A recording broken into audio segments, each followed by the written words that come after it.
Pregnancy में relation बनाना सही है या गलत है। बहुत सारे लेडीज़ ये सवाल करती है कि अगर हम प्रेग्नेंट हैं तो क्या प्रेगनेंसी में रिलेशन बनाना सही है। अगर हम प्रेगनेंसी में रिलेशन बनाते हो तो क्या इससे हमारे बेबी पे कोई इफेक्ट तो नहीं पड़ेगा। तो चलिए इस डाउट को हम क्लियर करते हैं कि प्रेगनेंसी में रिलेशन बनाना चाहिए या नहीं बनाना चाहिए।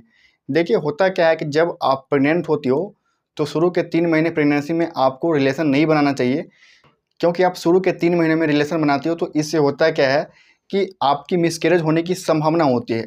और कभी कभी महिलाएं शुरू के 3 महीनों में रिलेशन बनाती है तो उनके बेजाना से ब्लीडिंग होती है, और कभी कभी होता क्या है कि उनको मिसकैरेज हो जाती है।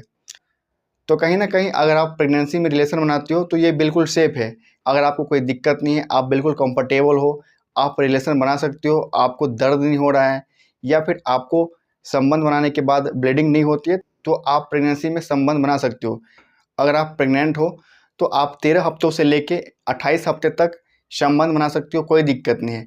लेकिन ये जो शुरू के 3 महीने हैं आपको इसमें संबंध नहीं बनाना है, और आप लास्ट में यानी कि जब आप बेबी की डिलीवरी करने वाली होती हो यानी कि 8 से 9 महीनों के बीच में प्रेगनेंसी में संबंध नहीं बनाना है। अगर आप प्रेगनेंसी में संबंध बनाते हो 8वें 9वें महीने में तो इससे होती क्या है कि आपके पेट पे भार पड़ती है, और जब आपके पेट पे भार पड़ती है तो आपके बचदानी पे भी भार पड़ते हैं, जिससे आपकी बेबी को खतरा होने की संभावना होती है।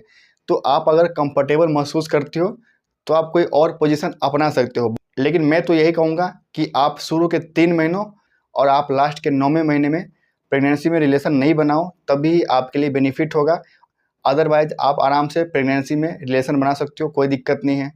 और अगर आपको सेक्स करने के बाद ब्लीडिंग होती है या कोई दिक्कत होती है तो उस केस में आपको डॉक्टर से जाकर डायरेक्टली कंसल्ट करना है। तो आई होप कि आपका डाउट जो है वो क्लियर हो गया होगा। तो ऐसे ही हेल्थ एंड मेडिकल से रिलेटेड वीडियो देखने के लिए हमारे इस यूट्यूब चैनल को लाइक शेयर एंड सब्सक्राइब करना ना भूलें। तो चलिए दोस्तों, तब तक के लिए बाय बाय, फिर मिलते हैं नए वीडियो में। Thank you.